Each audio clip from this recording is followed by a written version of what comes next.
Hello दोस्तों, कैसे हैं आप सब। आप सबका हमारे प्लेटफॉर्म दी ऑनलाइन क्लासेस पे बहुत बहुत स्वागत करते हैं।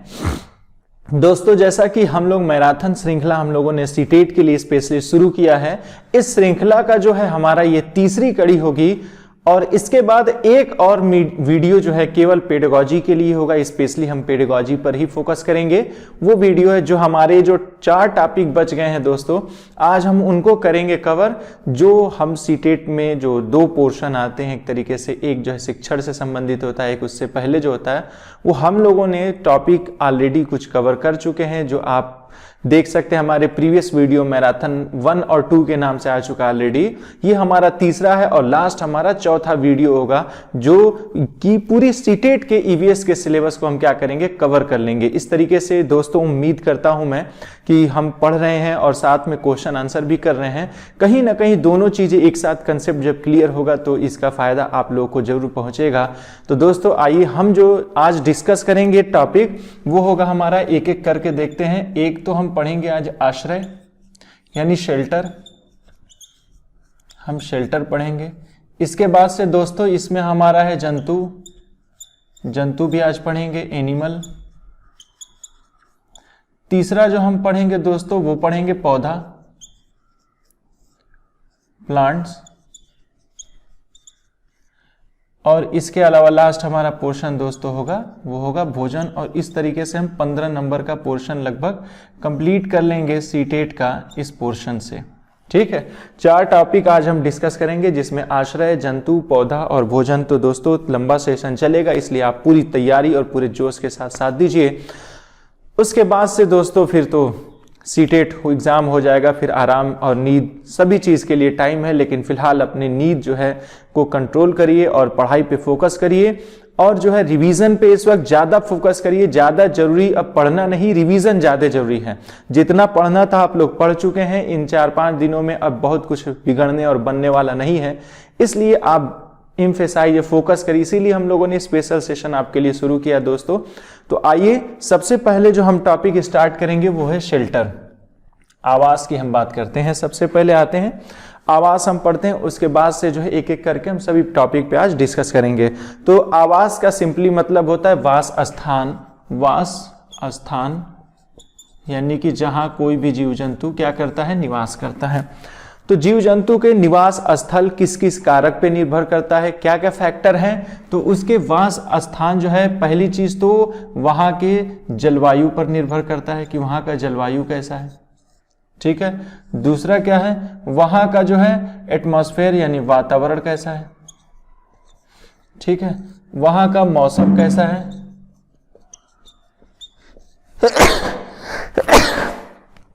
और दोस्तों ये भी डिपेंड करता है कि भाई उस जीव को आवश्यकता क्या है, कैसा आवश्यकता है। ठीक है, क्योंकि एक ही रीजन में, एक ही क्लाइमेट में आवश्यकताएं बदलने से आवास भी बदल जाते हैं। तो आते हैं जलवायु का क्या फैक्टर होता है। जैसे जलवायु का मतलब होता है एक बड़े भूभाग में जो 1 साल 2 साल 4 साल 5 साल लंबे समय तक जो एटमॉस्फेरिक कंडीशन रहता है उसको हम जलवायु कहते हैं। ठीक है, मौसम हम कहते हैं जो डेली का होता है, अपडेट होता रहता है। तो दोस्तों जैसे मैं कहूं कि अगर आप कहेंगे आबू धाबी, आबू धाबी कैसा स्थल है, आप कहेंगे रेतीला स्थल है, तो वहां क्या होता है, गर्मी होता है। तो क्या गर्मी पर्टिकुलर टाइम होता है या लंबे टाइम तक उसमें गर्मी ही पड़ती है, या ज्यादा लंबे समय से गर्मी ही पड़ रही है वहां पे, आप कहेंगे तो वहां की जलवायु कैसा है, गर्म आप कहेंगे। तो उस कंडीशन में जहां पर जलवायु गर्म होगा, तो सवाल यह है कि अगर एक आम तौर पे देखा जाए कि अगर एक गरीब आदमी हो जिसके पास एसी नहीं है, या जंतुओं को ले लें तो उनके आवास कैसे होंगे। तो देखिए जहां प्राकृतिक अगर हम आवास की बात करेंगे तो प्राकृतिक आवास में अमूमन जिस क्लाइमेट में जीव रहता है, पहली चीज तो अपने आप को उस क्लाइमेट में ढाल लेता है। ठीक है, और घर भी ऐसी जगह या इस तरीके से बनाएगा जहां पर उस गर्मी का प्रभाव क्या हो, कम हो। फॉर एग्जाम्पल देख लीजिए, गर्म स्थल जैसे मैं कहूं कि आप राजस्थान जानते होंगे, राजस्थान में रेत है, तो आप कहेंगे कि भाई जहां रेत वाली जगह है वहां पर हम पत्थर का घर बना देंगे या ईंटे का घर बनाएंगे, तो वो घर क्या होंगे, धूप की वजह से ज्यादा गर्म होंगे। तो हम जिसे गरीबों का एसी कहते हैं, जिसको हम कहते हैं मिट्टी का घर, ठीक है। तो मिट्टी का घर अगर बात करेंगे तो राजस्थान में मिट्टी के घर का जो है ज़्यादातर क्या होता है, बनाया जाता है। क्यों बनाया जाता है? क्योंकि हम जानते हैं जो मिट्टी का घर होता है दोस्तों, जो मिट्टी का घर होता है तो मिट्टी की खास बात ये होती है कि मिट्टी के बीच में पोर्स होते हैं, होल होता है। ये छिद्र जो होते हैं इससे अंदर की जो गर्मी है वाष्प बन के क्या होती है, बाहर की तरफ जाती है, जिसे आप कहेंगे कि वाष्पीकरण की प्रक्रिया इसमें होती रहती है।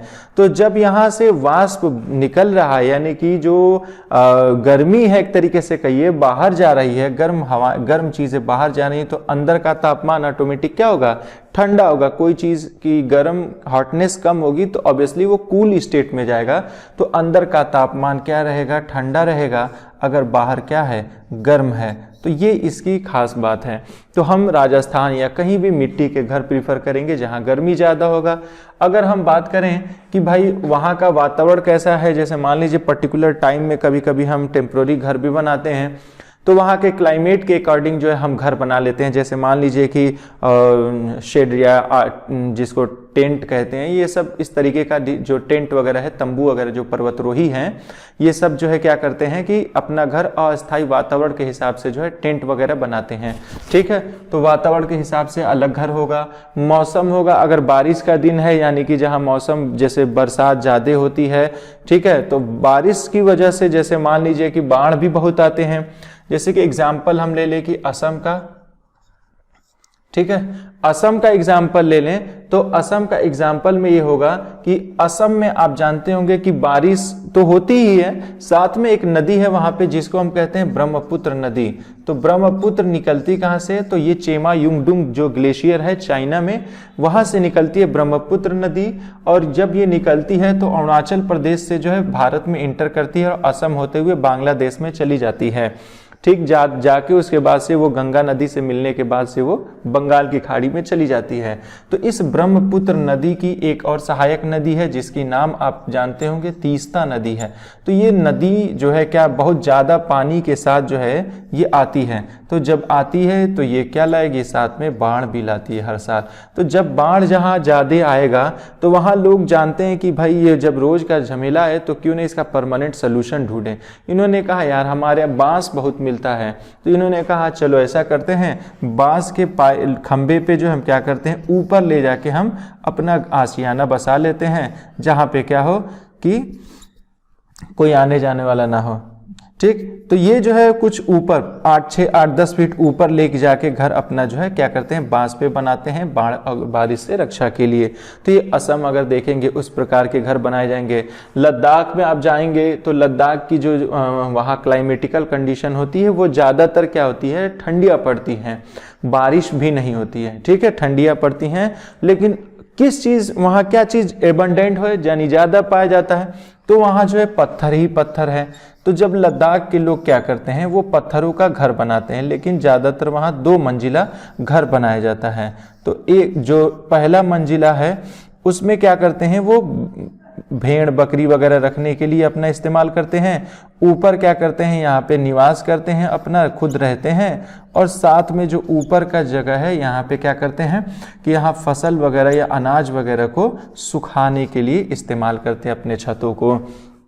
तो ये लद्दाख के लोग क्या करते हैं अपने घर पत्थर से बनाते हैं और इस पे क्या करते हैं चूने का पुताई करते देते हैं। चूने की पुताई कर देने से कीड़े वगैरह नहीं लगते हैं। उसी तरीके से जो मिट्टी का घर है दोस्तों, इस पे भी जो है इसको साफ रखने के लिए, कीड़ों से बचाने के लिए इसमें क्या करते हैं गोबर का लेप लगा दिया जाता है। तो गोबर से जो है इसके क्या करते हैं मिट्टी के घर की पुताई कर देते हैं। असम में जो है हमने बताया ही आपको ऑलरेडी कि बांस के घर बनाए जाते हैं, और लद्दाख में दोस्तों स्पेशली हमारा जो है पत्थरों के घर होते हैं। इसी तरीके से अगर कुछ पर्वतीय क्षेत्रों में जहां बर्फबारी होती है वहां क्या करते हैं हम लकड़ी के घर बना देते हैं। तो लकड़ी का घर जो है मुख्य रूप से हिमाचल प्रदेश, ठीक है, हिमाचल प्रदेश हो गया, हिमाचल प्रदेश के अलावा आपका उत्तराखंड हो गया, ये सब में क्या होता है दोस्तों हम जो है लकड़ी के घर बनाते हैं और वो ढालूदार होते हैं ताकि हल्के होते हैं कि बर्फ जब इस पे पड़े तो फिसल कर क्या हो जाए, नीचे की तरफ गिर जाए। तो इस तरीके से लकड़ी का घर बनाते हैं। तो ये हम क्या करते हैं, ये मनुष्य का आवास है, मनुष्य का आवास जैसा वो क्लाइमेट पाता है वैसा रहता है। आते हैं कुछ और इससे एडिशनल डेटास देखते हैं। जैसे अब कश्मीर में आप जाएंगे तो कश्मीर में आप लोगों ने देखा होगा फिल्मों में कि वहां पर क्या करते हैं कि लोग शूटिंग करते हैं बहुत नाव पर, ठीक है। तो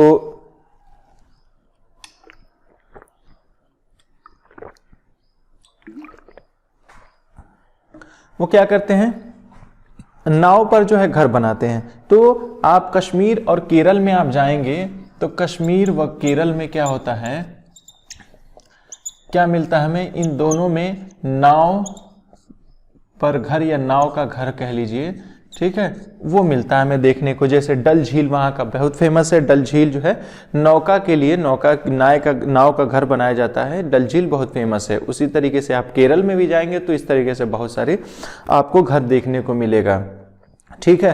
तो वो क्या करते हैं, कश्मीर के लोग जो है जो घर बनाते हैं, वो कश्मीर के लोग जो घर बनाते हैं, एक बनाते हैं डोंगे, ठीक है।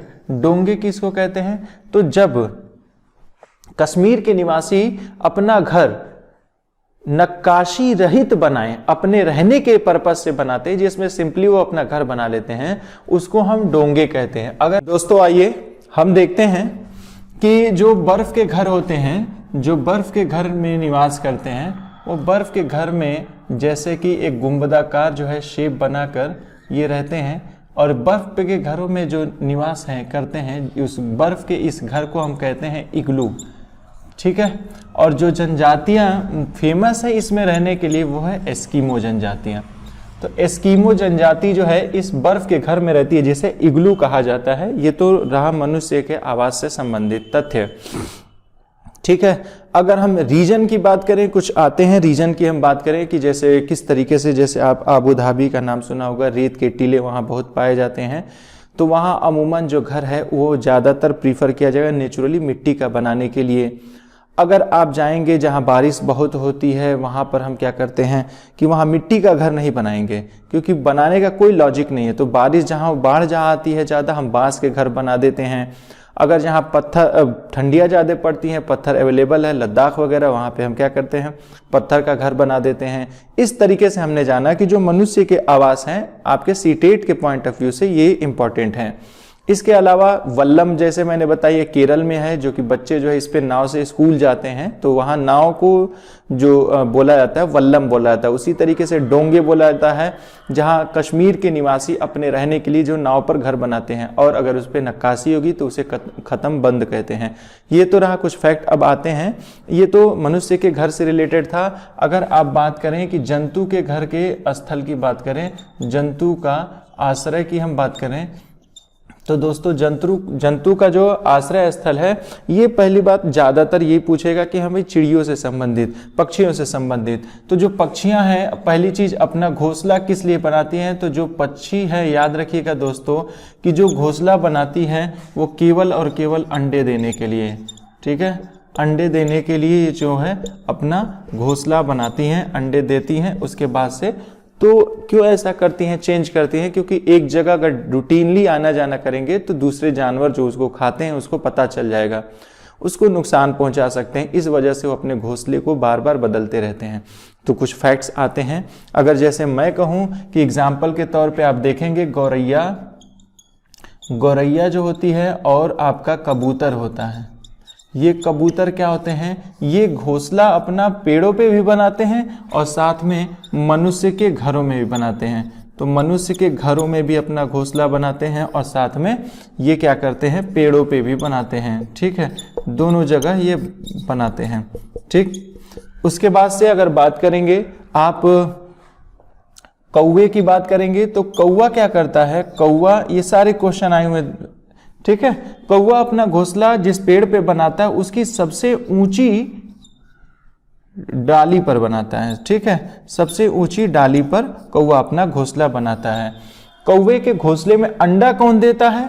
तो कौवे के घोंसले में अंडा जो देती है वो है, आपका पता होगा, आपको बहुत फेमस है, वो है कोयल। कोयल क्या करती है, अपना अंडा जो है जाती है कौवे के घोंसले में दे देती है। कौवा समझता है हमारा बच्चा है, करिया वो भी है, करिया ये भी है, दोनों को क्या करते हैं वो पाल देता है। जब बड़ी हो जाती है तो उड़ के जो है अपना निकल लेती है वो। तो कोयल इसका बहुत फायदा उठाती है कौवे का, ठीक है।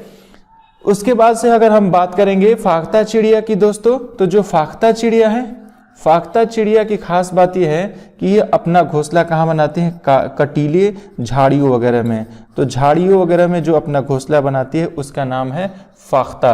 तो फाख्ता चिड़िया दोस्तों कहाँ बनाती है? तो वो है झाड़ियों वगैरह कटीले स्थानों पर बनाती है। उसके अलावा अगर बात करेंगे वीवर बर्ड का नाम सुना होगा, जैसे कि वीवर बर्ड जो है वो क्या करती है कि अपना घोंसला जो है लालटेन की आकार का बनाती है, ठीक है, जो पेड़ से लटके होते हैं।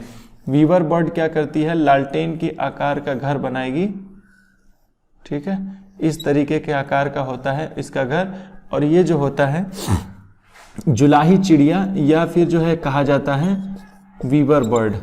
वीवर बर्ड जो है लालटेन के आकार की पत्तियां जो है अपना घोंसला बनाते हैं। अमूमन वीवर बर्ड में क्या होता है, जो घोंसला होता है वो नर बनाता है, ठीक, नर बनाता है किसके लिए? अट्रैक्ट करने के लिए मादा को। तो वो क्या करते हैं, नर बनाते हैं, मादा उसमें जाकर अंडे देते हैं। इसके अलावा अगर बात करें जुलाही चिड़िया की, ठीक है दोस्तों, तो जो जुलाही चिड़िया होती है तो वो तो आप जान चुके हैं कि हाँ जुलाही चिड़िया जो है। नेक्स्ट है आते हैं दर्जिन चिड़िया। दर्जिन चिड़िया क्या करती है? नाम से ही जान गए कि वो सिलने का काम करती है। तो दर्जिन चिड़िया पत्तों को जो है सिल देती है और सिल कर अपना घोंसला बनाती है। उसी तरीके से अगर बात करेंगे चील गिद्ध वगैरह का, तो ये क्या करते हैं, अपना घोंसला जो है, जैसे गिद्ध वगैरह पत्थर के खोखले ही भाग में या फिर सबसे ऊंची चट्टानों पे या बहुत ऊंचे पेड़ों पर बनाते हैं। और ये अपने घोंसले का इस्तेमाल लंबे समय तक करते हैं, क्योंकि इनको कोई डर नहीं है कि हम भैया कोई आएगा और हमारा जो है शिकार करेगा।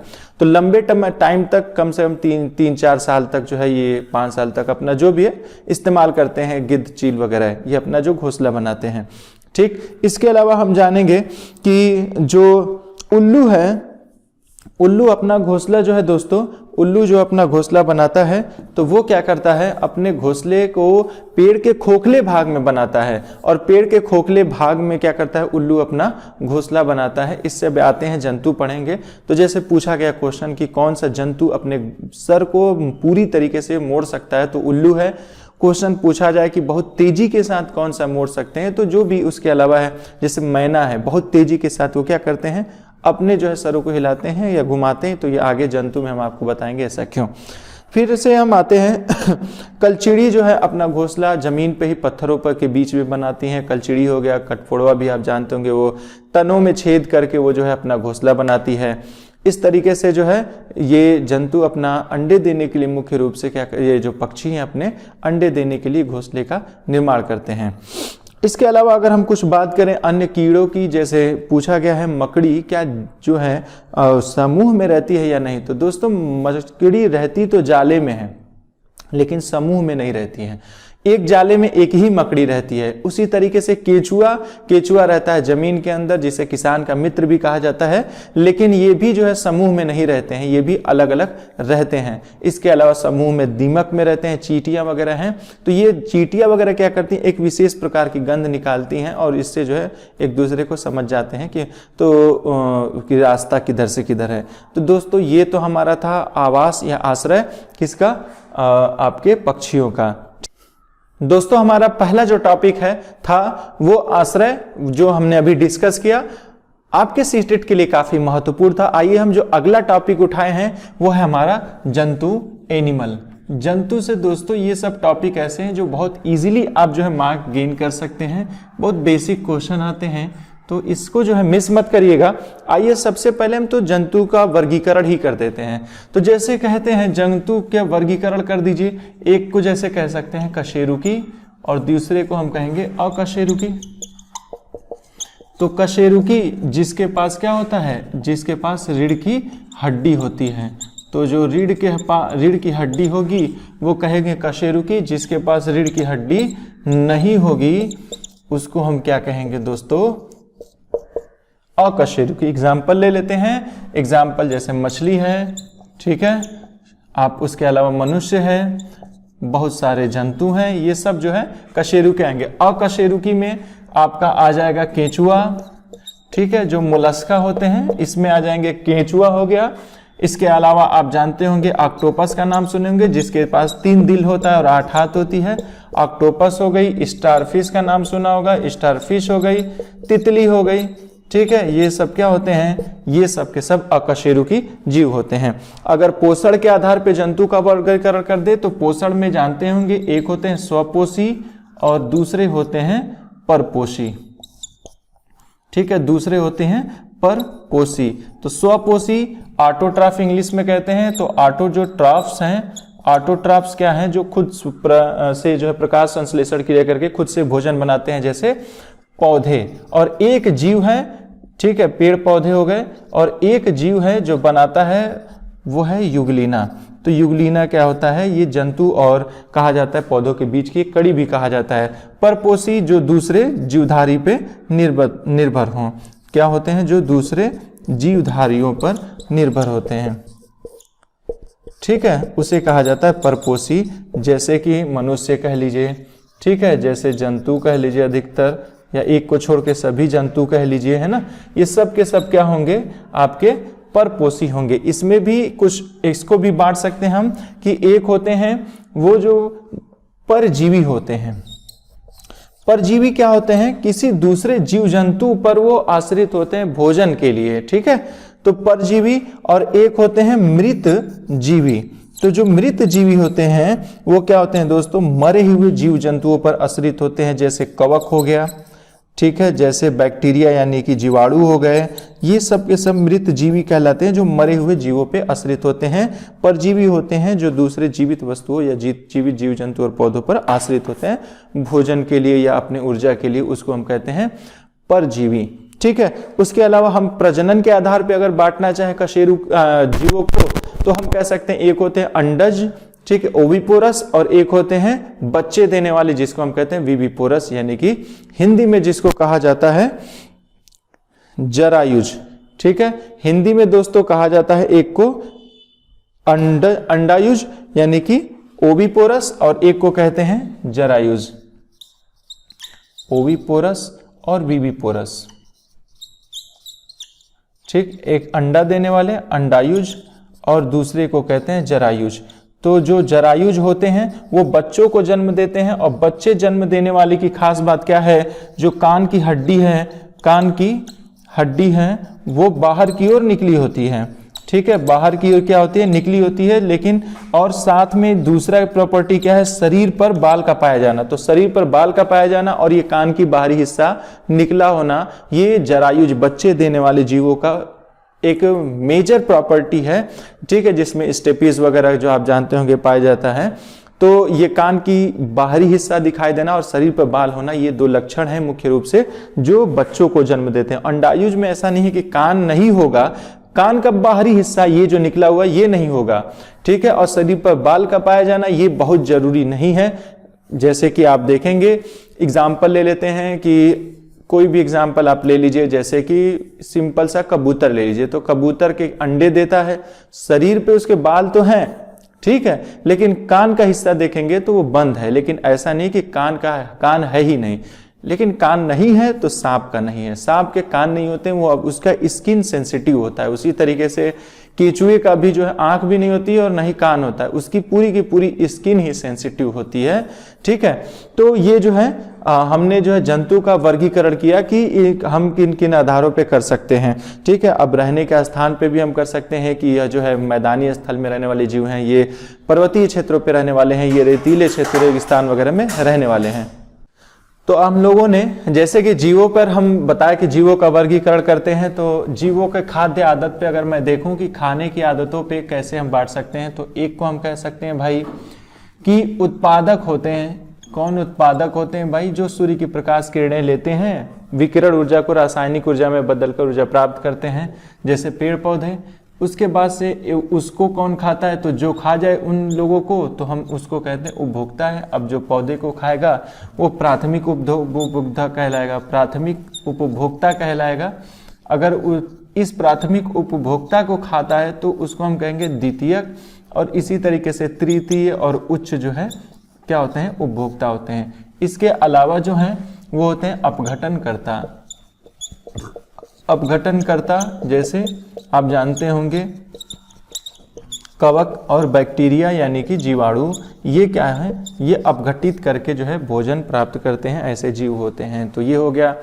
अगर बात किया जाए विषाणु वायरस का, तो वायरस जो है क्या होता है कि ये जैविक तथा अजैविक दोनों के बीच की कड़ी होती है, क्योंकि जब यह मुक्त अवस्था में होता है तो ये क्या होता है, डेड होता है। लेकिन जैसे ही होस्ट सेल पाता है तो वो क्या हो जाता है, वो लाइव हो जाता है। तो इसलिए जो है ये जीवित और मृत दो चीजों के बीच की कड़ी कही जाती है। तो रहा जीव जंतु, इसको हमने वर्गीकृत कर दिया। अब आते हैं दोस्तों, आइए हम जानते हैं जैसा कि ज्यादातर जो जीव होते हैं ऊर्जा कैसे प्राप्त होता है, तो श्वसन की क्रिया से जो है उनको ऊर्जा मिलती है ऑक्सीडेशन होने के बाद। तो दोस्तों श्वसन क्रिया हम जानते हैं सबसे पहले जंतुओं में कैसे होता है। जैसे कि मेढक की बात करें तो इसकी स्किन, त्वचा भी सेंसिटिव होती है, और फेफड़ा, ये दोनों से क्या करता है, श्वसन क्रिया करता है। इसीलिए जमीन के अंदर भी ये क्या करता है, जानते होंगे कि ये रहता है मेढक, तालाब में रहता है, उभयचर है ये मेढक। मक्खी, काकरोच वगैरह जो है ट्रैकिया या वातक जिसको हिंदी में कहा जाता है, उससे श्वसन क्रिया इनका होता है। ठीक, उसके बाद है मनुष्य, बंदर, शेर, ये जीव जंतु अधिकतर जो है ये श्वसन क्रिया फेफड़ों से करते हैं। मछली जो है गलफड़े जिसको कहते हैं उससे करता है। उसके बाद से वेल और डॉल्फिन जो ये भी फेफड़े से ही श्वसन क्रिया करते हैं। और इसके आप देखेंगे, आप इन दोनों के सर के पास जो एक छिद्र होता है, नासाद्वार जिसे कहते हैं, वहां से पानी क्या होता है, बाहर की तरफ निकलता है। तो ये क्या करते हैं, जो है पानी लेते हैं और पानी के लिए क्या करते हैं, पानी लेते हैं और उसके बाद से ये अपने उसके माध्यम से बाहर पानी निकालते हैं और ऑक्सीजन उसमें से निकाल लेते हैं पानी से। ठीक है, तो ये जो है श्वसन क्रिया है जंतुओं में, जहां से अमूमन क्वेश्चन आते हैं। इसके बाद हम बात करें दोस्तों कि कुछ विशेष जीव जंतुओं की मैं बात करूंगा और उनकी कुछ प्रॉपर्टी की बात करूं। जैसे कि मैं कहूंगा कि दोस्तों आइए कुछ विशेष जीव जंतुओं की हम चर्चा कर लेते हैं, और ये काफी इंपॉर्टेंट है आपके एग्जाम के पॉइंट ऑफ व्यू से, क्योंकि क्वेश्चन जो है इससे आते हैं। और आते हैं सबसे पहले अगर हम बात करें चील, गिद्ध, इन सब जीवों की, तो ये क्या करते हैं, इनको देखने की क्षमता जो है मनुष्य से 4 गुनी अधिक होती है। ये क्या करते हैं कि बहुत ऊपर की चीज होती है, ऊपर से जो है नीचे की चीज जो क्या होती है बहुत आसानी से देख पाते हैं, क्योंकि इनकी देखने की क्षमता बहुत अधिक होती है और काफी सटीक होती है।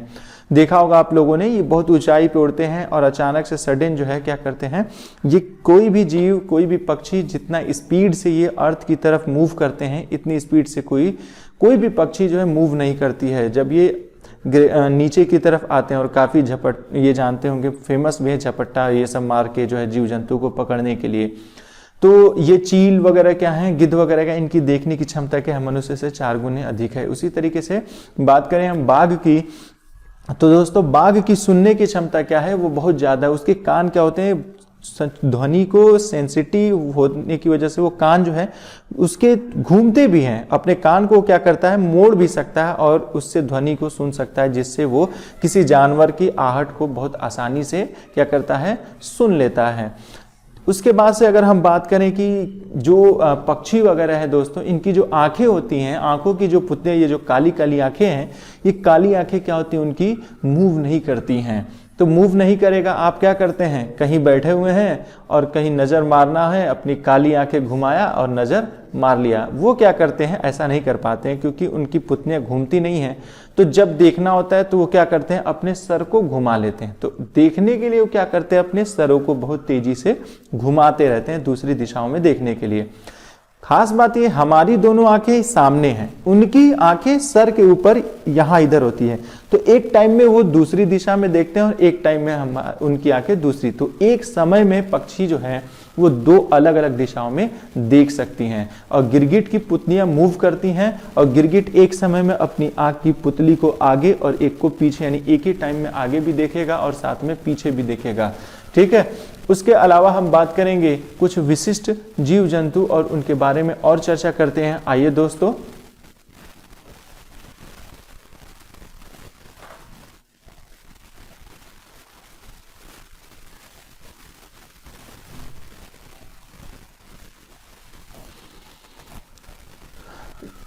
आइए हम कुछ जंतु की बात करें। जैसे चींटी की बात करें तो चींटी क्या होती हैं, चींटी जो होती हैं ये तो समूह में रहती हैं और ये अपने रास्ते को कैसे पहचानती हैं, तो चींटियां जो होती हैं एक विशिष्ट प्रकार की गंध निकालती हैं, एक विशिष्ट गंध निकालती हैं और उस गंध को सूंघकर दूसरी चींटी जो है समझ जाती है कि हमको किधर जाना है। डंक मारने पे या काटने पे ये जो है एक एसिड है जिसको हम कहते हैं formic acid, formic acid release करती है बॉडी में, इसलिए इनके काटने पे हमें क्या होता है, जलन होती है। मधुमक्खी वगैरह ये सब जो है चींटियां वगैरह काटने पे। नेक्स्ट है जैसे मच्छर की हम बात करेंगे, तो मच्छर के बारे में आप जानते होंगे कि बता चुके हैं ऑलरेडी कि मच्छर से जो है क्या होता है, मलेरिया रोग होता है, जिसे रोनाल्ड रॉस ने क्या किया था, खोज किया था।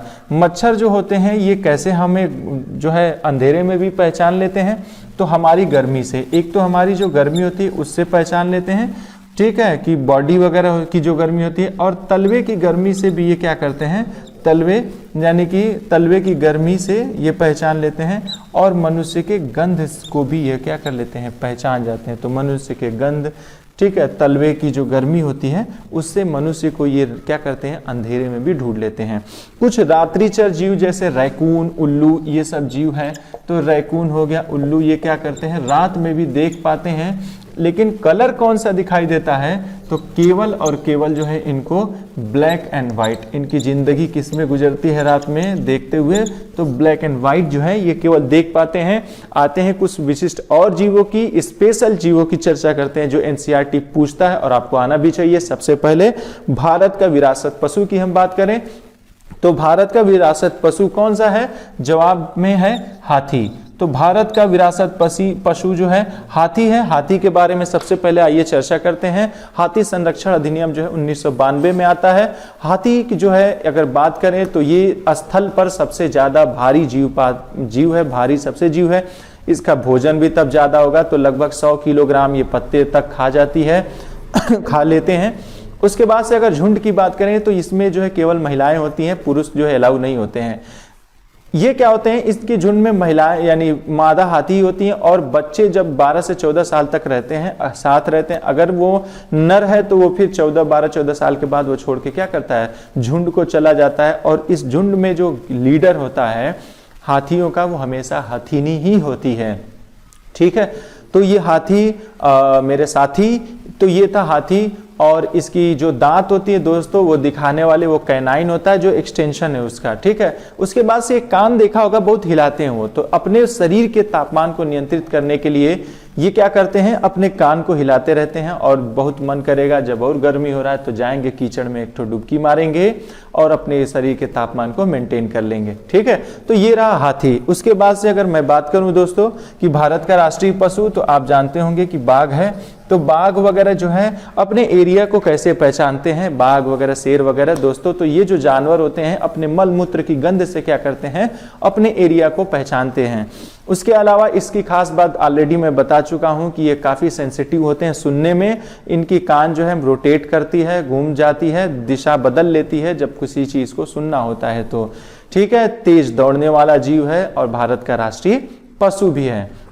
देखा होगा इसके शरीर पे बहुत सारे डिजाइन बने होंगे, तो इनके बालों के कारण क्या होता है, इस पे डिजाइन बने होते हैं इनके शरीर पे, ठीक है। अब उसके बाद आते हैं दोस्तों भालू की बात करें तो भालू जानते होंगे कि ये सबसे ज्यादा सोता है, ठीक है। उसके बाद से 200-300 तक अपना जो है वजन ये बढ़ा लेते हैं जाड़ों में, और उसके बाद से ये सो जाते हैं। सोने के बाद जब ये उठते हैं तब तक इनके बच्चे वगैरह भी हो चुके होते हैं। तो ज्यादा उस अवस्था में जिसमें यह सो जाते हैं, यह टर्म पूछा गया है क्वेश्चन, तो उस अवस्था को हम कहते हैं हाइबरनेट।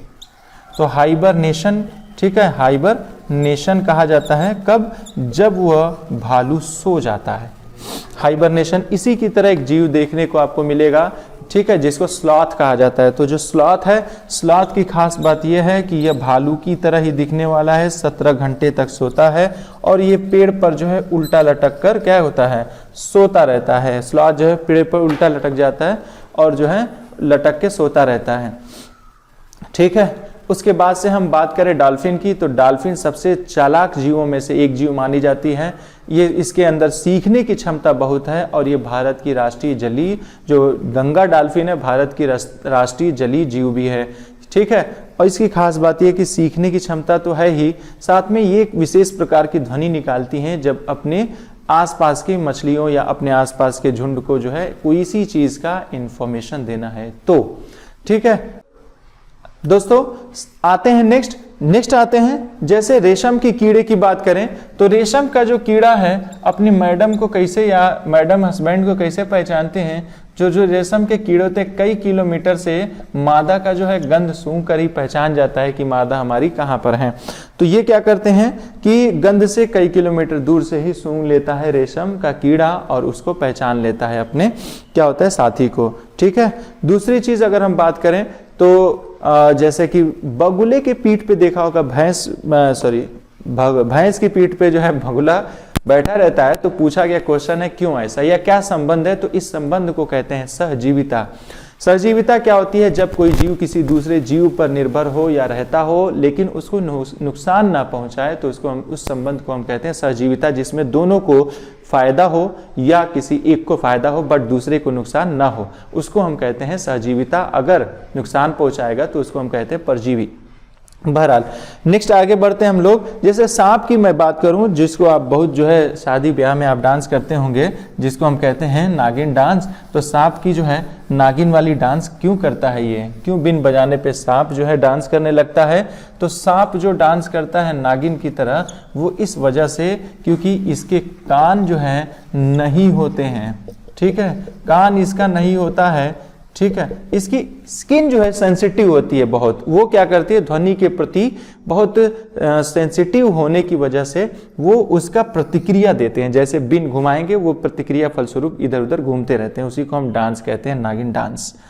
भारत की बात करें तो 4 प्रकार के है ना, 4 प्रकार के विषैले सांप मिलते हैं। बात यहाँ केवल विषैला देना चाहिए है ना, विषैले की बात करेंगे तो भारत में 4 प्रकार की विषैले सांप पाए जाते हैं। अगर सांपों की प्रजाति की बात की जाए तो बहुत प्रकार की विषैला एनसीईआरटी के अकॉर्डिंग 4 प्रकार के पाए जाते हैं भारत में।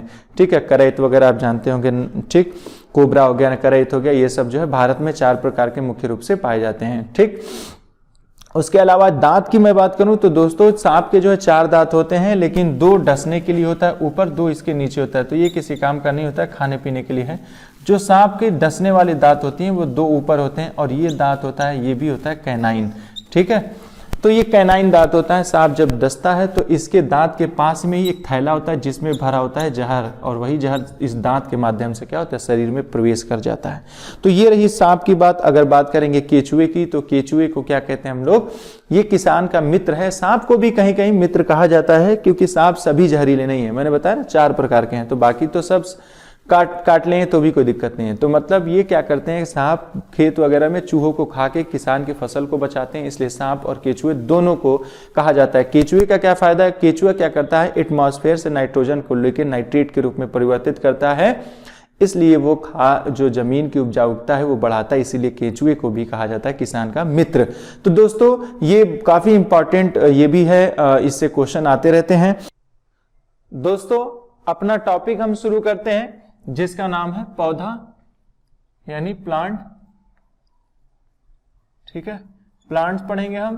प्लांट में आते हैं, सीधे हम प्लांट पे ही आते हैं। मुद्दा ये है कि हम आते हैं जहां से क्वेश्चन आता है, तो प्लांट्स को डिवीजन सबसे पहले आते हैं। डिवीजन यानी इसको बांटा कैसे गया है, तो इसके नेचर के आधार पे यानी कि स्वभाव के आधार पे कैसे बांटा गया है, स्वभाव के आधार पर। जैसे कि आप जानते होंगे एक को हम कहते हैं शाक, ठीक है, दूसरे को हम कहते हैं झाड़ी और तीसरे को हम कहते हैं वृक्ष। क्या फर्क है दोस्तों? शाक का मतलब इंग्लिश में इसको हर्ब्स कहते हैं, इसको श्रब कहते हैं और इसको ट्री कहते हैं। हर्ब्स क्या होते हैं, शाक क्या होते हैं?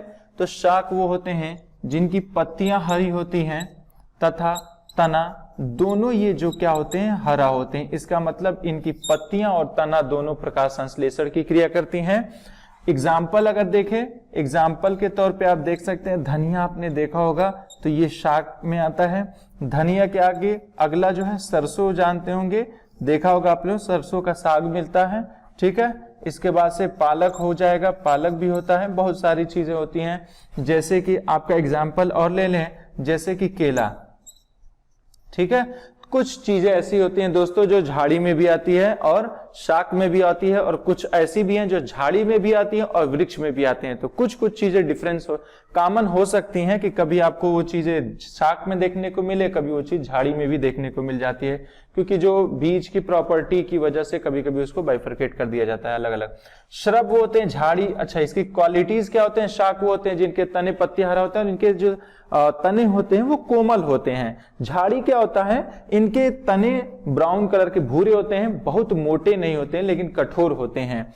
जैसे झाड़ी अमूमन ह्यूमन हाइट के लगभग जो बराबर ये होते हैं, ये झाड़ियां जो हैं ह्यूमन हाइट के बराबर होती हैं लगभग। इन जैसे एग्जाम्पल के तौर पे आप देख सकते हैं, तो ससुराल को जो आप कहते हैं ना गेंदा फूल, तो गेंदा हो गया। इसके अलावा अगर कहेंगे तो गुलाब, ठीक है, फूल हूं गुलाब का। तो इसके अलावा आप कहते हैं कि किसको? तो चमेली हो गया, है ना, ये सब हो गए, गुलाब हो गया, चमेली हो गया, ये सब जो है झाड़ी में आ जाएंगे, ठीक है। इसके बाद से वृक्ष में तो इसमें कुछ बताना ही नहीं है, जैसे बरगद हो गया, बरगद के अलावा पीपल हो गया, आम हो गया, सागौन हो गया, ये सब जो है वृक्ष कहलाते हैं, जिनकी तने कठोर, मोटे और काफी ऊंचे होते हैं। इनकी जो तनों से जो है बहुत सारे शाखाएं निकली होती हैं। इतनी शाखाएं आपको झाड़ियों में नहीं देखने को मिलेगा। दोस्तों आते हैं नेक्स्ट, यूपी टेट के क्वेश्चन पूछा गया था, औषधियों की रानी किसको कहा जाता है? तो जैसा कि आपको पता होगा, तुलसी को हम कहते हैं औषधि की रानी, और राजा पूछेगा तो हम कहते हैं जिसको एलोवेरा, ठीक है, एलोवेरा या घृत कुमारी, इसको हम कहते हैं, इसको रानी कहते हैं और इसको कहते हैं राजा। तो ये तो हो गई बात, ठीक है। उसके अलावा और जो है पूछा गया है कि जैसे झाड़ी में एक एग्जाम्पल बहुत फेमस है जिसको आप कहते हैं जेट्रोफा, जेट्रोफा या हिंदी में इसको कहते हैं रतन जोत। तो ये रतन जोत या जेट्रोफा किसके लिए फेमस है? तो ये फेमस है बायोडीजल के लिए। तो बायोडीजल के लिए ये बहुत फेमस है जेट्रोफा, याद रखिएगा। मुख्य रूप से यह राजस्थान और गुजरात के क्षेत्र में होता है, जहां पर रेगिस्तान या शुष्क जगहों पर यह जो है पाया जाता है जेट्रोफा, ठीक है। तो ये तो हमारा वर्गीकरण था स्वभाव के आधार पे। आइए नेक्स्ट हम एक और वर्गीकरण करते हैं इसका। आइए दोस्तों नेक्स्ट हम वर्गीकरण करते हैं आवास के आधार पे, ठीक है। आवास के आधार पे पौधों का वर्गीकरण देखते हैं। जैसे कि आप जानते हैं समुद्भिद, समुद्भिद इसको कहा जाता है इंग्लिश में मेसोफाइट्स, ठीक है। दूसरा है लवण उद्भिद, जिसको कहते हैं हेलोफाइट। उसके बाद से हम कह सकते हैं मरुद्भिद, ज़ेरोफाइट्स,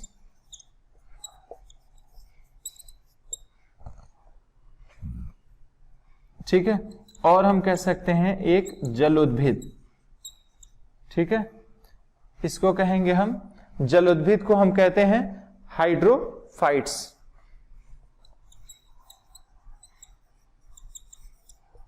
आते हैं समुद्भिद हो गया। देखिए इसको दो भाग में बांट दीजिए, यहां से सम से समतल, यानी जो समतल जगह जिसका उद्भव होगा उसको मेसोफाइट्स कहेंगे। लवण यानी जहां साल्टी होंगे, ठीक है, यानी खारा जहां होगा वहां पौधों का जहां उद्भव होगा उसको हम कहेंगे हाइलोफाइट्स। मरु यानी मरुस्थल, यानी मरुस्थल में ऐसे पौधे जिनका जन्म मरुस्थल में होगा उनको हम मरुद्भिद कहेंगे। और जल यानी कि जिसका जन्म जल में होगा उसको हम कहेंगे जलोद्भिद, ठीक है। बस इतना ही हमको जानना है। समुद्भिद जैसे कि आम देख लीजिए, महुआ देख लीजिए, है ना, गेहूं है एग्जाम्पल इसका, ये सब जो है धान हो गया, ये सब इसके एग्जाम्पल हैं। एक बार क्वेश्चन पूछा गया है बाढ़ के दिनों में समुद्भिद पौधे मर जाते हैं, ऐसा क्यों? तो देखिए दोस्तों, होता क्या, जब बाढ़ आता है तो जो पौधे की जड़ें हैं ये श्वसन करती रहती हैं और बाढ़ में ये पानी से क्या होती हैं, डूब जाती हैं। तो इनके मूल में क्या होता है, श्वसन रुक जाता है। जब बाढ़ आता है तो इनके मूल में श्वसन रुक जाता है, इसलिए समुद्भिद पौधे बाढ़ के दिनों में क्या होते हैं कि मर जाते हैं। नेक्स्ट है हैलोफाइट, लवणोद्भिद, यानी ऐसी जगह जहां समुद्र का खारा जल नदी के मीठे जल से मिलता है, तो अमूमन इस जगह पे पाए जाते हैं और इनको हम जो है मैंग्रोव वनस्पति के नाम से भी जानते हैं। ठीक है, मैंग्रोव वनस्पति भी इनको कहा जाता है लवणोद्भिद का। और ये क्या है, मृदा अपरदन और मृदा के खारापन दोनों चीजों से बहुत ज्यादा रक्षा करती हैं। जैसे कि आपने सुना होगा कि जिसको हम कहते हैं कि दुनिया का सबसे बड़ा जो डेल्टा है वो कौन सा है, आप कहेंगे सुंदरवन। तो जो सुंदरी वृक्ष है इसी के नाम पे उसका पड़ा है। तो सुंदरी जो वृक्ष है ये फेमस है, ये मैंग्रोव है जो लवणोद्भिद प्रकार की है। मरुद्भिद यानी मरुस्थल, इनकी खास बात क्या है पौधों का, तो इनकी पौधे जो है काफी जड़ें जो है काफी लंबी होती हैं। इनमें कांटे प्रायः पाए जाते हैं, इसलिए कि ये पत्तियां सिकोड़ लेते हैं अपना वाष्पोत्सर्जन की क्रिया को कम करने के लिए। तो जैसे एग्जाम्पल देखेंगे तो बबुल हो गया, बबुल के अलावा आप कहेंगे तो कैक्टस हो जाएगा, कैक्टस के अलावा नागफनी हो जाएगा, है ना। ये सब क्या होंगे, एग्जाम्पल होंगे किसके, मरुद्भिद के, जो मरुस्थल में पाए जाते हैं। इनमें बहुत सारी प्रॉपर्टी जैसे रेगिस्तानी ओक, खेजड़ी, ये सब जो है क्या है, मरुद्भिद पौधे होते हैं। इनकी अपनी अपनी कुछ अलग प्रॉपर्टीज है जिसको डिस्कस करेंगे कुछ इंपॉर्टेंट प्लांट्स में। जलोद्भिद क्या होते हैं, जलोद्भिद वो होते हैं भाई जो जल में ही रहते हैं। तो सवाल ये जल में रहते हैं तो सड़ते क्यों नहीं है, तो क्योंकि इनके जो है सतह पे परत होती है किसकी, तो जलोद्भिद पौधों की सतह पे मोम की परत होती है, इसलिए वो सड़ते नहीं है। दूसरी चीज, जो इनका रूट होता है, ठीक है, जो इनका क्या नाम है, रूट का जो एंड पॉइंट है, ठीक है, कैप रूट जिसको बोलते हैं, ये क्या होते हैं, ये बंद होते हैं। ठीक, बंद इसलिए होते हैं कि ये सड़े ना। तो ये क्या होते हैं, जलोद्भिद जो होते हैं, जैसे आप एग्जाम्पल ले सकते हैं, कमल हो गया, हाइड्रिला हो गया, ठीक है, सिंघाड़ा हो गया, सिंघाड़ा हो गया, ये सब जो है इसके एग्जाम्पल हैं। ठीक है, तो ये हम आवास के आधार पे पौधों का वर्गीकरण हमने किया। इसके बाद से हम आते हैं दोस्तों पौधे के भाग के बारे में जानते हैं कि पौधों के भाग में जैसे प्ररोह तंत्र की एक बार बात पूछी गई कि प्ररोह तंत्र में निम्नलिखित में से कौन नहीं आएगा। तो देखिए आते हैं, नेक्स्ट हमारा टॉपिक होगा पौधों के भाग। आइए दोस्तों हम नेक्स्ट अपना टॉपिक पढ़ते हैं, पौधों के भाग। पौधों के भाग की हम बात करेंगे तो आप कहेंगे कि पौधों में तो जड़ होता है। हमने कहा ठीक है, बिल्कुल सही बात है। पौधों में क्या होता है, आपने कहा तना होता है, बिल्कुल सही। तने के शेष जो है पत्ती होती है, बिल्कुल सही बात है। पत्ती के अलावा जो इसमें फूल भी होता है, हमने कहा ठीक। इसमें कहा आपने बीज भी होता है, बिल्कुल सही बात है। ये सारी चीजें क्या है, ये पौधों का ही एक भाग है। आते हैं एक एक करके थोड़ा बहुत जानते हैं। जैसे देखिए जड़ की हम बात करें तो जड़ क्या करती है, पौधों को स्थिरता प्रदान करता है। ठीक, ये तो बात बिल्कुल सही है कि जड़ जो है की वजह से मिट्टी को पकड़े रहता है, यानी उसके कटाव को रोकता है, यानी कि मृदा अपरदन को रोकता है। ठीक, मृदा जो है अपरदन को रोकता है, ये भी बिल्कुल सही बात है। ठीक है, तीसरी चीज क्या है कि यह क्या करता है, खनिज लवण पौधों को उपलब्ध कराता है। बिल्कुल सही बात है, खनिज लवण उपलब्ध कराता है। देखिए सामान्यतः ये भोजन का भंडारण तो नहीं करता है, लेकिन कभी कभी कर देता है। ठीक है, तो कभी कभी भोजन का भंडारण करता है और इसका एग्जाम्पल है जो भोजन का भंडारण कर लिए, तो आंसर है एक गाजर हो गया, गाजर के अलावा सलजम हो गया, सलजम के अलावा जो है मूली हो गया। ये सब एग्जाम्पल है किसके, खाने योग्य जड़ों के। तो खाने योग्य जो हैं जड़ हैं ये। ठीक, कौन कौन से, गाजर, सलजम और मूली, है ना, ये एग्जाम्पल है। नेक्स्ट आते हैं तना। तना का काम क्या है भाई, तो देखिए दोस्तों तना जो है ये क्या करता है कि सपोर्ट करता है किसको, पत्ती वगैरह को। जो तना जो होता है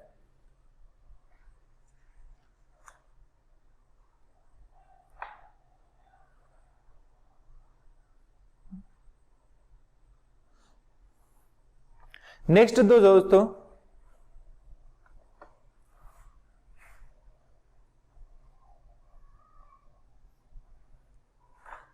नेक्स्ट दोस्तों तने की हम बात करें तो तने का काम क्या है, तो तना का काम यह है कि ये क्या करता है, जो खनिज लवण या मिट्टी या जल मिला उसके पौधों के विभिन्न भाग तक पहुंचाने का काम करता है, और पत्ती वगैरह जो भोजन बनाए हैं उसके विभिन्न भागों तक भोजन पहुंचाता है। तो उसी में हम दो चीज जानते हैं तना में, एक को हम कहते हैं जाइलम, जाइलम, और एक को हम कहते हैं फ्लोएम। तो बस इसमें जाइलम यानी कि जल आ रहा है तो ये क्या करेगा, जल के साथ जो है खनिज लवण पौधों के विभिन्न भाग तक पहुंचाएगा।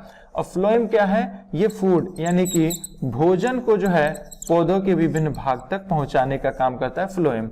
अगर बात पूछा जाए कि जाइलम और क्या काम करता है, यही जाइलम जब मृत हो जाता है, मृत होने के बाद काष्ठीय हो जाता है, यानी कि लकड़ी का जो निर्माण होता है वो इसी जाइलम से होता है। उसके बाद से अगर बात किया जाए कि पौधों की उम्र कैसे पता कर सकते हैं, तो इनकी तनों में रिंग्स होते हैं, रिंग्स से जो है हम क्या कर सकते हैं, इनकी उम्र को पता कर सकते हैं। नेक्स्ट हम आते हैं पत्ती पे। तो देखिए पत्ती का प्रमुख कार्य क्या है, सबसे इंपॉर्टेंट जो है वो है फोटोसिंथेसिस।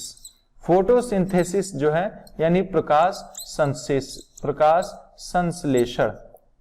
संश्लेषण, ये काम करती है पत्तियां, प्रकाश संश्लेषण करती हैं और इससे क्या करती हैं, भोजन बनाती हैं। जो सूर्य की विकिरण ऊर्जा है उसको क्या करती हैं कि रासायनिक ऊर्जा में सबसे पहले बदलती हैं, फिर रासायनिक ऊर्जा बाद में जो है क्या होता है, फोटोसिंथेसिस टाइप 2 में जाके फिर वो बन जाता है, आपका भोजन का रूप में चला जाता है। ठीक है, ये तो बात सही है। सवाल ये है कि भोजन अब जब बनता है फोटोसिंथेसिस में तो कौन सा गैस लेते हैं पौधे, तो कार्बन डाइऑक्साइड। छोड़ते कौन है, कौन सी गैस है, तो ऑक्सीजन। ये कब, जब प्रकाश संश्लेषण करेंगी तब। लेकिन अगर ऑक्सीडेशन करेंगी यानी कि श्वसन की क्रिया करेंगी, उस टाइम अपोजिट हो जाता है, रिवर्स होता है। ऑक्सीडेशन के टाइम वे भोजन से ऊर्जा में कन्वर्ट करती हैं और उस टाइम उनको ऑक्सीजन की ही जरूरत होती है। ऑक्सीजन तब ग्रहण करती हैं और कार्बन डाइऑक्साइड गैस पौधे छोड़ती हैं। ठीक है, श्वसन की क्रिया में ऑक्सीजन लेती हैं और फोटोसिंथेसिस के केस में वो कार्बन डाइऑक्साइड लेती हैं। पत्तियां फोटोसिंथेसिस का सबसे इंपॉर्टेंट काम है।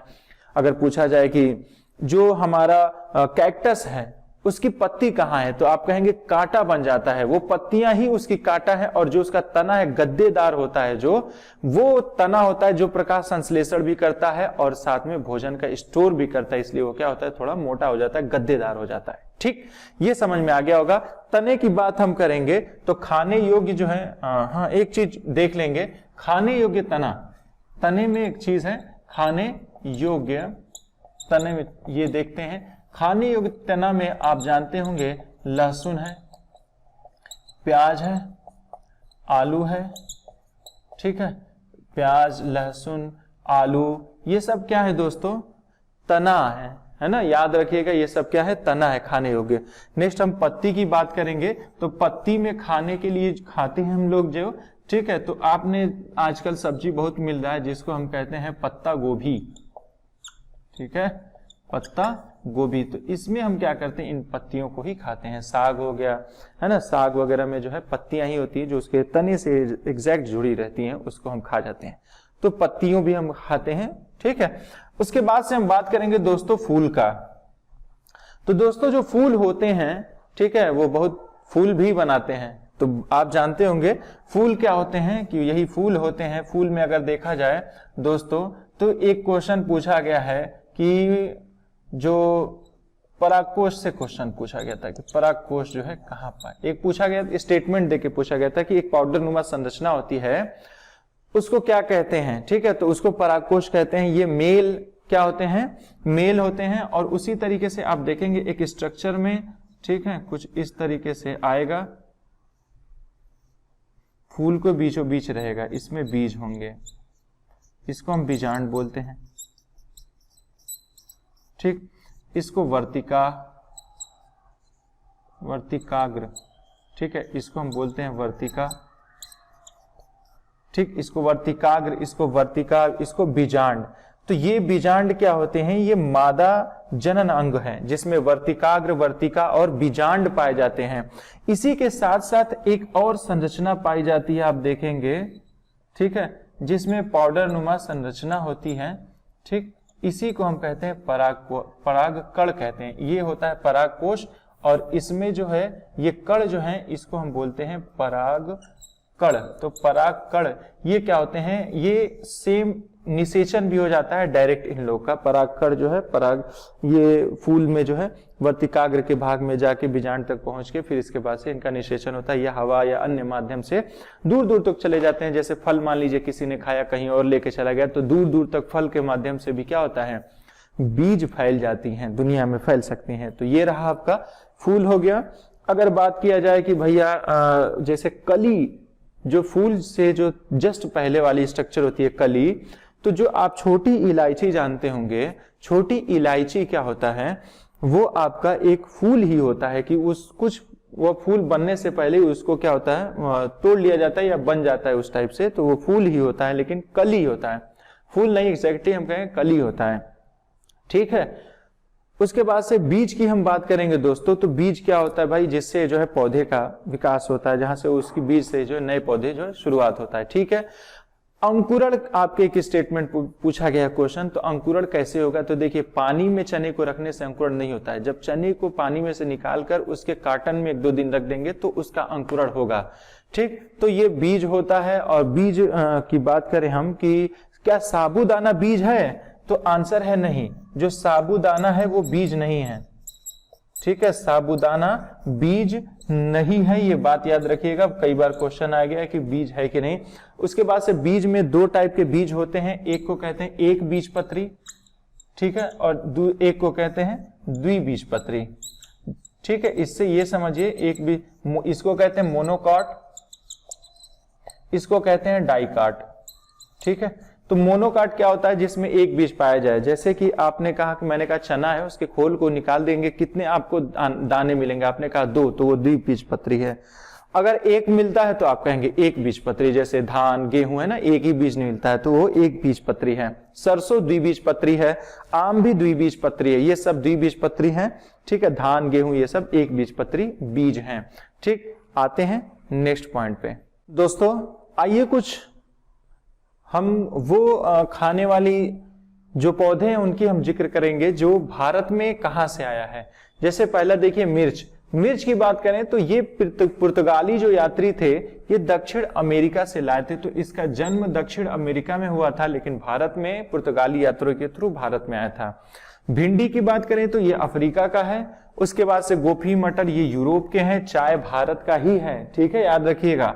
सोयाबीन जो है चीन का जन्म स्थल है, चीन से गया अमेरिका, अमेरिका से फिर आया भारत में। उसी तरीके से बैगन, मूली, करेला, केला, पालक, मेथी, बेर, है ना, ये सब बैगन वगैरह कहाँ का है, तो भारत का है, ये बात याद रखिएगा।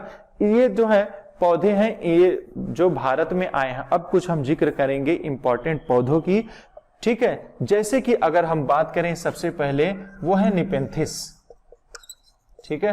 निपेंथिस की हम बात करेंगे दोस्तों। निपेंथिस का मतलब होता है वे पौधे जो नाइट्रोजन की कमी को पूरा करने के लिए कीटों को खाते हैं, यानी कि इनको हम क्या कहेंगे, कीट भक्षी, ठीक है, कीट भक्षी हम कहते हैं इसको। निपेंथिस को कहां पाया जाता है, तो ऑस्ट्रेलिया, इंडोनेशिया और भारत के मेघालय राज्य वगैरह में ये पाए जाते हैं। ये घड़ीनुमा संरचना होती है इनकी संरचना कैसी होती है, कुछ इस तरीके के आकार के होते हैं ये। इसमें कुछ लिक्विड टाइप का और गंध निकलती रहती है, कीड़े जो है अट्रैक्ट होकर उसमें आते हैं, गिर जाते हैं और वो जो है क्या करती हैं, अपनी जरूरत यानी नाइट्रोजन की जरूरत इन कीड़ों से जो है पूरा कर लेती हैं। तो ठीक है, निपेंथिस हो गया, जैसे ड्रोसेरा, उसके बाद से है आपका पिचर प्लांट है, ठीक, ड्रोसेरा। उसके बाद से जो है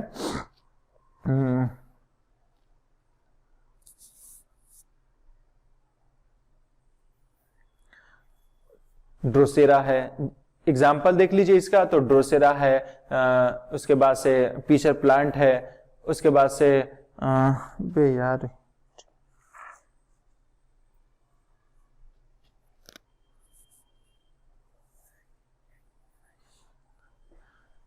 तो ये जो है निपेंथिस दोस्तों क्या होते हैं, कीट भक्षी जो होते हैं ये। जैसे मान लीजिए कि ड्रोसेरा हो गया, ठीक है, ड्रोसेरा हो गया, निपेंथिस है ही, पिचर प्लांट हो गया, ठीक है, पिचर प्लांट हो गया, यूट्रिकुलेरिया हो गया, ठीक, यूट्रिकुलेरिया हो गया, ठीक। ये सब क्या है, ये कीट पक्षी हैं, ये प्रकाश संश्लेषण भी करते हैं, याद रखिएगा, प्रकाश संश्लेषण भी करते हैं दोस्तों। लेकिन ये अपने नाइट्रोजन की कमी, नाइट्रेट की कमी को पूरा करने के लिए कीटों को फंसा के खाते हैं। कीट हो गए, छोटे छोटे चूहे हो गए, मेढक हो गए, है ना, इन सबको फंसाकर अपने जाल में ट्रैप करते हैं और इनको क्या करते हैं, इनसे नाइट्रोजन की प्राप्ति कर लेते हैं, ठीक है। नेक्स्ट आते हैं दोस्तों वेलक्रो। वेलक्रो क्या था कि ये एक साइंटिस्ट थे जिनका नाम था जॉर्ज मेस्ट्रल। जॉर्ज मेस्ट्रल ने क्या किया, इस वेलक्रो को, यानी कि देखा होगा टोपी वगैरह या जूते में चिपकाने वाला होता है, तो वेलक्रो होता है वो क्या होते हैं कि बालनुमा निकला होता है, बीज होती है उसी के ऊपर, उसी से इन्होंने वेलक्रो बनाया और जूते सिलने या चिपकाने के इस काम आ गया, नेचुरली रूप से उसका उपयोग किया जाता है। वेलक्रो के बाद बात करें दोस्तों बरगद का, तो बरगद जो है विशालकाय वृक्ष होता है। इसकी खास बात यह है कि इसकी तनों से जो है, टहनियों से बहुत सारे क्या होते हैं, एक लटके होते हैं, तने लटके होते हैं जो बाद में जड़ का रूप ले लेते हैं। इसको हम कहते हैं क्या चीज, stem root, sorry tap root इसको कहते हैं, टैप रूट, स्तंभ जड़ कहा जाता है।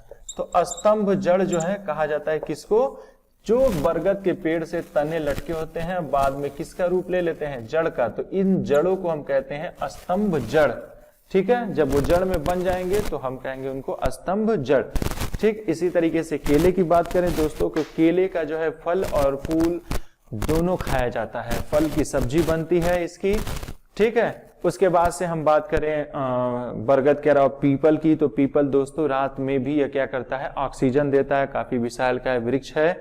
तो पीपल हो गया। बरगद भारत का राष्ट्रीय वृक्ष भी है। इसके अलावा अगर हम बात करें दोस्तों, तो क्रोटन का नाम सुना होगा। क्रोटन पौधा जो है, इनकी जड़ें बहुत छोटी होती हैं, इनको इसलिए लगाया जाता है ताकि किसी जगह किसी पौधे को जब पानी देने की आवश्यकता हो तो ये क्या करते हैं कि जड़ें कम होने की वजह से गहरी, ये क्या करते हैं, मुरझा जाते हैं कुछ टाइम बाद। तो हम समझ जाते हैं कि जो अगला टाइम है वो मेन हमारे पौधे का है, तो उससे पहले इसको सिंचाई कर दो। तो हम क्या करते हैं, उसकी सिंचाई करके पौधों को बचा लेते हैं। तो पौधों को इंडिकेटर की तरह ये काम करता है, ठीक है। उसके बाद से हम बात करेंगे दोस्तों, नेक्स्ट बहुत इंपॉर्टेंट है दो, आइए उसको देखते हैं। आइए दोस्तों नेक्स्ट हम जानते हैं रेगिस्तानी ओक के बारे में। रेगिस्तानी ओक ये काफी इंपॉर्टेंट है और बहुत बार पूछा गया है। पहली बात ये कहा, तो ऑस्ट्रेलिया के मरुस्थलीय भाग में पाया जाता है, ठीक है। इसके तनों से है ना पाइप लगाकर वहां के निवासी जो है पानी निकालते हैं इनके तनों से। इनकी जड़ें क्या होती हैं, काफी लंबी होती हैं, ठीक है। जड़ें क्या होती हैं, काफी लंबी होती हैं, है ना, फैली नहीं होती हैं। इनकी जड़ें क्या होती है, लंबी होती है, पानी की तलाश में काफी नीचे तक, गहराई तक चली जाती हैं।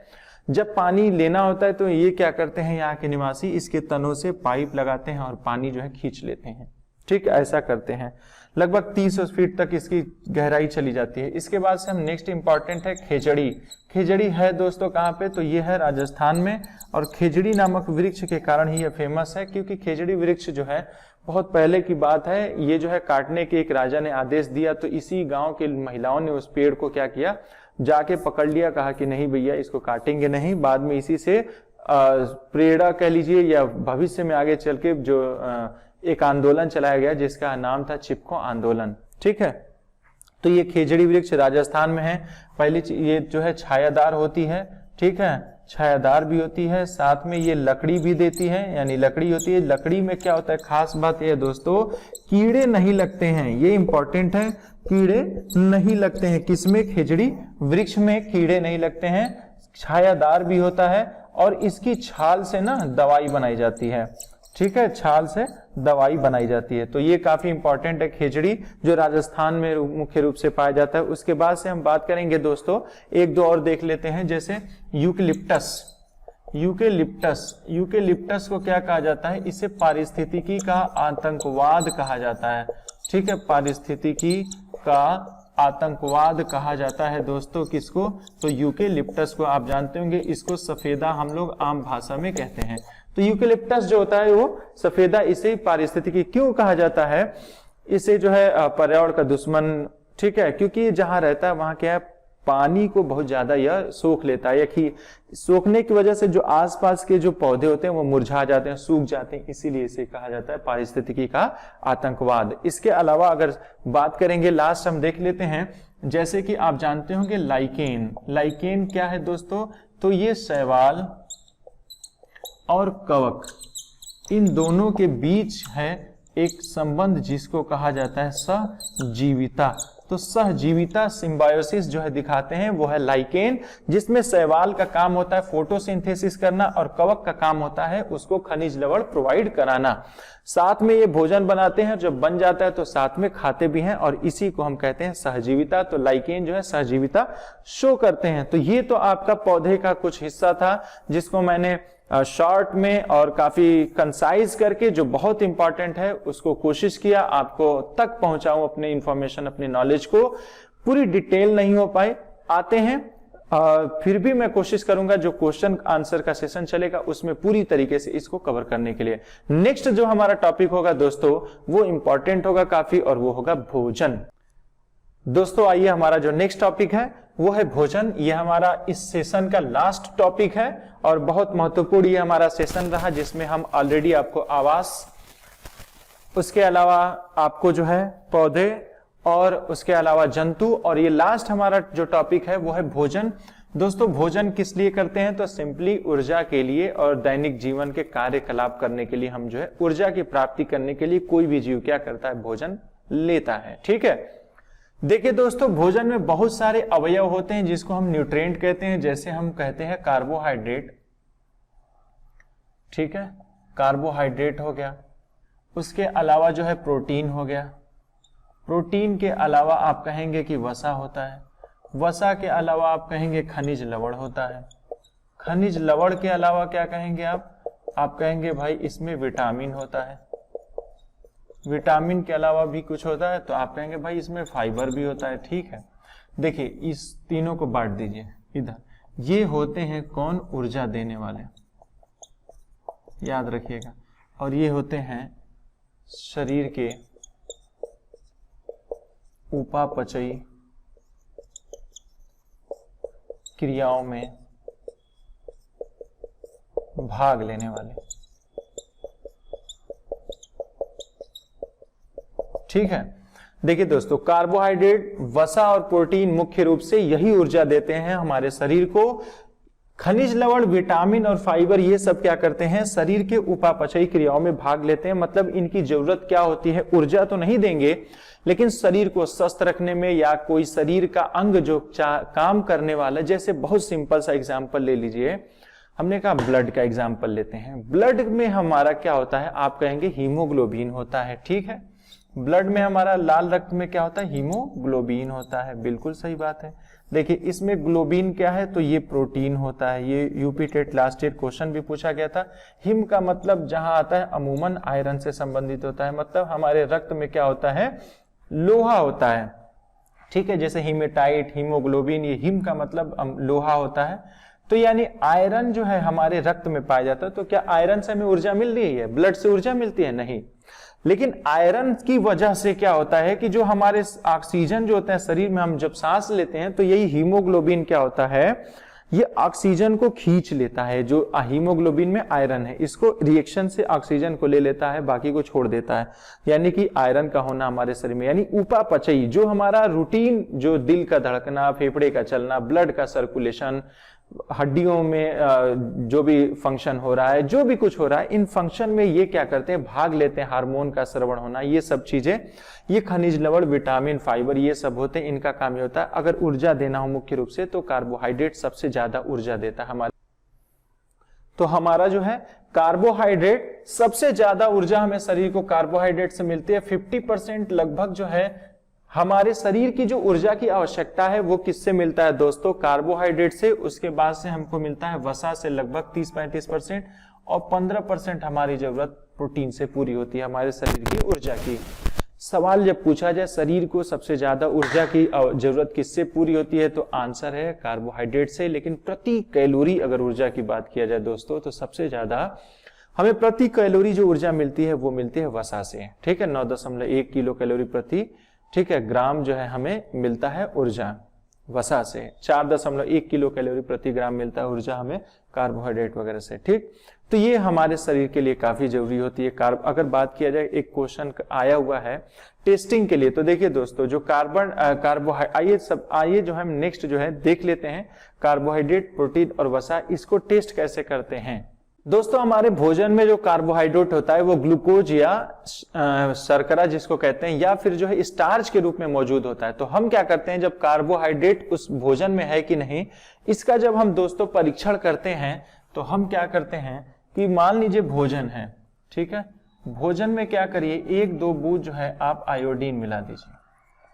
अगर आपको एक रंग मिलता है, क्या चीज, नीला या काला, अगर उस भोजन का रंग नीला या काला हो गया तो समझ लीजिए उसमें स्टार्च है, कार्बोहाइड्रेट है। अगर बात प्रोटीन की करें तो इस प्रोटीन में भोजन के साथ क्या करिए आप, कॉपर सल्फेट मिला दीजिए, कॉपर सल्फेट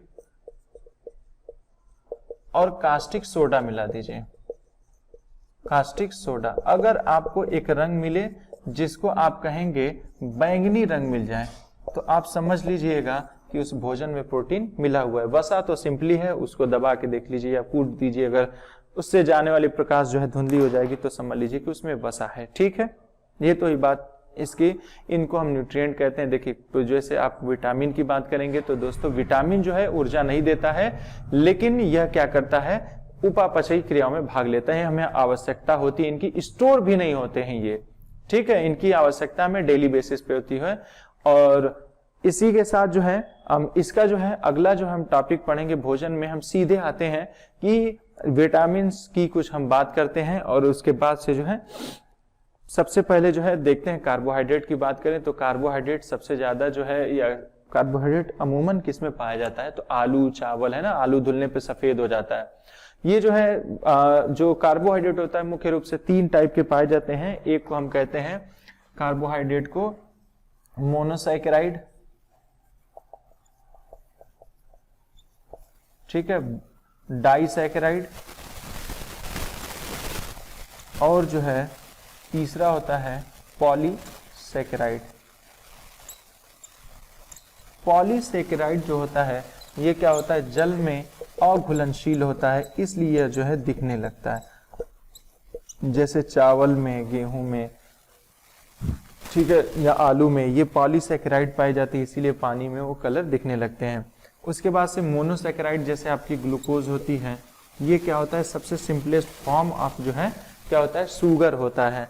डाइसैकेराइड की हम बात करें, जैसे गन्ने की जो शुगर होती है वो जो होता है डाइसैकेराइड होते हैं। ठीक है, जैसे अगर बात किया जाए कि अंगूर के शर्करा को क्या कहा जाता है, तो आंसर है ग्लूकोज। अगर मान लीजिए फलों में कौन सा पाया जाता है, फ्रक्टोज। अगर पूछ दे क्वेश्चन कि फलों को जो है इथाइलिन एक हार्मोन होता है, इसी वजह से पक जाता है, तो हार्मोन का क्वेश्चन पूछ दे तो इथाइलिन है, उसके एथिलीन है। ठीक है, एथिलीन जो है हार्मोन है, इसकी वजह से क्या होता है कि पक जाते हैं फल।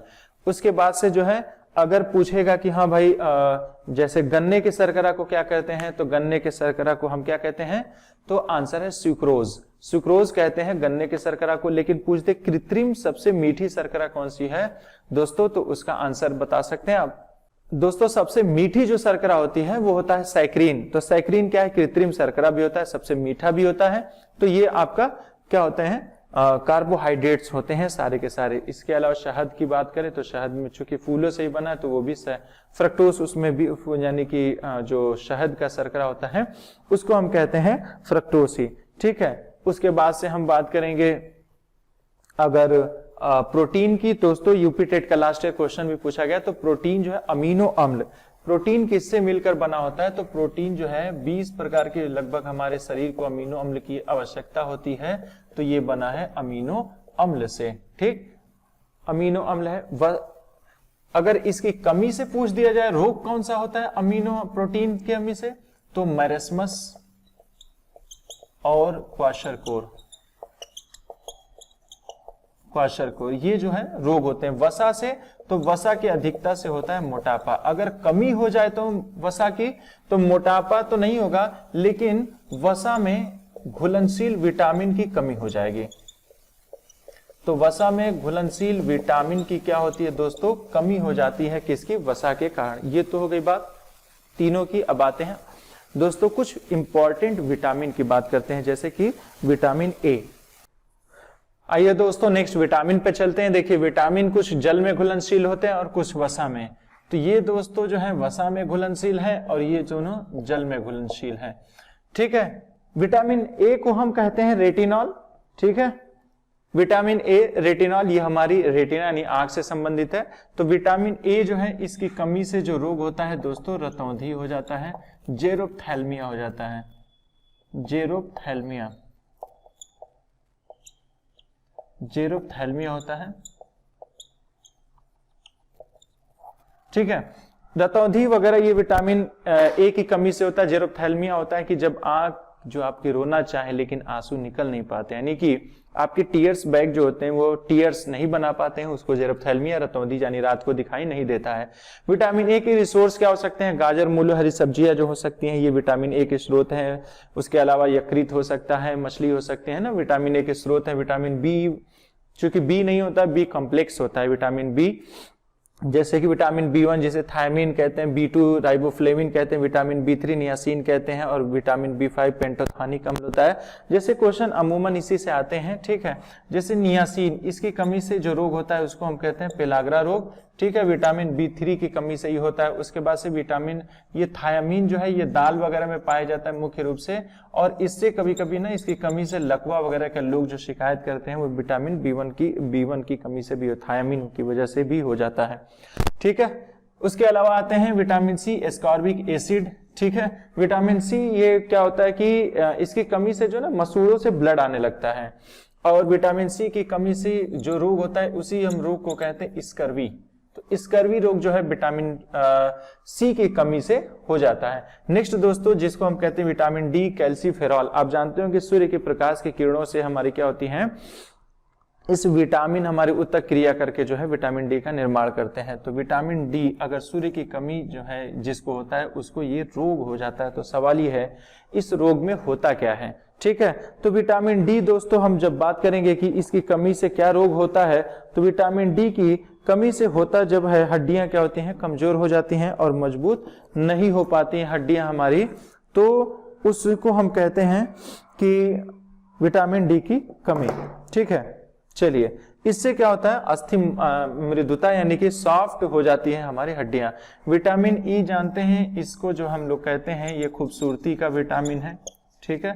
और विटामिन के जो है ये हमारा क्या है, रक्त के थक्का बनाने में काम आता है, रक्त का थक्का, ठीक है।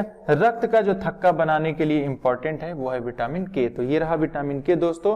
खनिज लवण की कुछ बात कर लेते हैं, जैसे कि फास्फोरस और आपका कैल्शियम। फास्फोरस की बात करें खनिज लवण, तो कैल्शियम और फास्फोरस मुख्य रूप से हड्डियों का निर्माण, दांतों के निर्माण में सहायक होते हैं। इनकी कमी से जो है हड्डी वगैरह जो है खोखले हो जाते हैं, हड्डियों का निर्माण सही ढंग से नहीं हो पाता है, ठीक है। ऑस्टियोपोरोसिस जिस रोग को बोलते हैं, तो ऑस्टियोपोरोसिस नामक रोग होता है जिसमें हड्डियां छिद्रित हो जाती हैं इन विटामिन खनिज लवणों की कमी के कारण। फास्फोरस और कैल्शियम, कभी क्वेश्चन पूछ दे कि दांत और हड्डियों का निर्माण किससे होता है, कैल्शियम और फास्फोरस से होता है, ठीक है।